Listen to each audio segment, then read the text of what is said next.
In today's episode, a hungry polar bear stalks an Alaskan elementary school looking for an easy meal. A young mother out for a walk with her baby unexpectedly walks in its line of sight, resulting in one of the most heartbreaking animal attacks of the year. Hit that like button and subscribe right now. This is the terrifying polar bear attack on Summer Myomick and her 1-year-old son. Welcome to Final Affliction.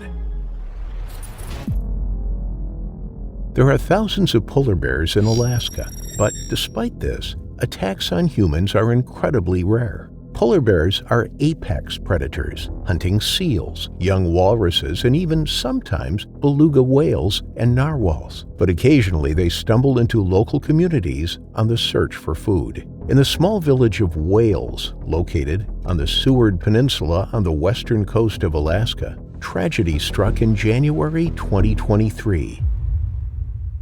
The close-knit community of about 150 people were going about their daily lives. The village, the westernmost on North America's mainland, overlooks the Bering Strait. The small settlement is rich in its cultural heritage. It is one of the most isolated settlements in America, a frozen landscape, a tundra of ice and snow. The weather had been terrible for the past few days. Strong winds whipped up ground-lying snow, creating whiteout conditions. The people of Wales were used to this. It was common for supplies to dwindle before planes flew in to restock. Once the entire community ran out of toilet paper, they didn't see a plane or helicopter for 6 weeks. That was part of the life here.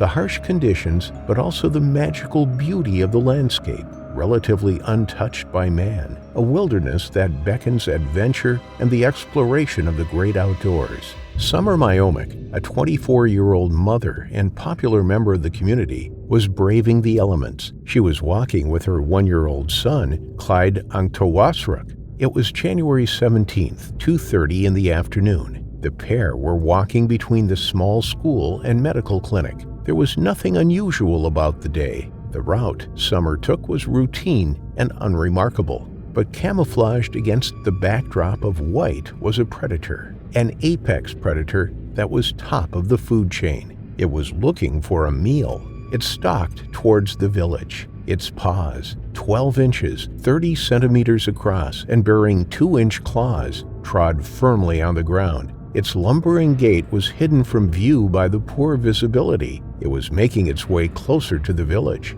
With every step, it was closer to its kill. It was a large polar bear. It stopped momentarily, raised its head, and sniffed the air. Its keen sense of smell had drawn it towards the village. Perhaps the scent of garbage had wafted on the air. Perhaps the smell of food or humans had enticed it inland. Able to detect a seal 1 mile away and hidden under 3 feet of snow, polar bears have an acute sense of smell. They are almost impossible to hide from outside in the elements. Sprinting at up to 25 miles per hour, you can't outrun them. Standing up to 3 meters on their hind legs, you can't fight them off. They are a formidable predator. Summer was just yards from Wales' Kingikmuit school gates when she heard a commotion. The bear had entered the village. Screams rang out as terrified locals made a dash for cover. A house, a shop, a car. Unbeknown to Summer, the polar bear was on a rampage. It chased people as it thundered through the streets. It was hungry. It was on the prowl.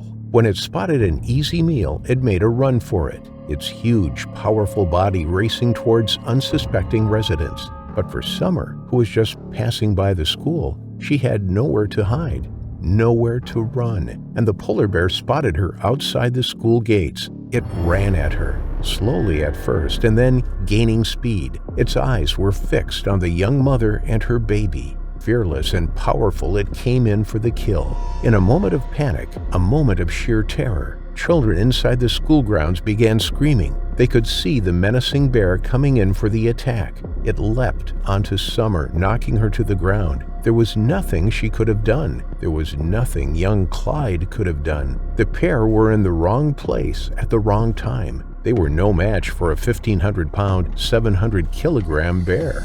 Teachers from the school came running outside. They had heard the commotion. They could hear the screams from their terrified pupils and the cries from Summer and her boy. As the polar bear launched its attack, the teachers grabbed the children and rushed them inside. But the bear spotted them. It had made a kill and now it wanted more. It ran at the school doors, trying to force its way inside. The head teacher, Dawn Hendrickson, slammed the school door shut, bolting it from the inside. The polar bear's powerful front paws rapped on the door. Would the door hold its weight, or would it buckle, allowing the bear to enter and wreak havoc amongst staff and students there? They all held their breath, not daring to move, not daring to utter a sound. The young children's faces were a picture of terror, their eyes wide open, their hearts in their mouths, as their teachers tried their best to keep them quiet. Staff locked the school down. They remained silent, listening, waiting, hoping upon hope that the door would hold out, that the bear would leave them alone. They drew the blinds on the windows. The bear couldn't see in. The people couldn't see out. They managed to get word to the community that there was a bear on the loose. A short while later, staff and students heard the crack of a loud gunshot from outside. Peering through the window blinds, they could see the polar bear. It lay slumped on the ground outside the school gates. It lay motionless, still. It was dead. The weather had been so bad that Wales had been inaccessible. Strong winds and blizzards had caused whiteout conditions. Lights on the gravel runway were undetectable. When weather is good, up to 6 small planes land on the gravel each day. But this lifeline to the outside world is tenuous. It is often cut when weather is bad. This time, help was a day away. State troopers arrived at the scene the next day.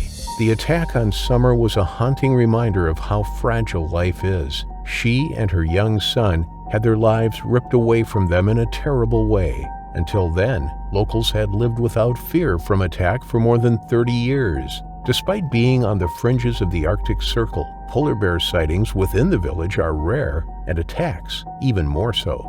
The district's chief school administrator, Susan Nedza, described the community as dealing with crippling grief. Summer was a much-liked young lady. She was sweet and kind, a devoted mother. The school was closed to the lessons for the rest of the week, but it was left open as a refuge for those who tried to come to terms with what happened on its doorstep. The school provided meals and counseling for those in need, people coming together at a time of grief. Jeff York, Senior Director of Conservation at Polar Bears International, was shocked and surprised by the attack. When asked to comment on the bear's behavior, he stated that the bear must have been desperate for it to have chased multiple people. It wasn't an opportunistic attack. It was in the village to make a kill, and it would stop at nothing until it had done so. Although immediately north and south of Wales, there is now water at that time of year instead of ice due to a warming climate, there is still plenty of ice close by for the bears to hunt on. It's very unusual for a polar bear to leave its typical hunting ground to search elsewhere. It doesn't make sense. But with less sea ice encouraging polar bears to hunt ashore and more human activity in the Arctic, attacks are on the rise. Community members in Wales developed a polar bear patrol program to keep its residents safe. Unfortunately, this was discontinued due to a lack of funding, a decision that had resulted in a mother and her 1-year-old son meeting their unfortunate final affliction.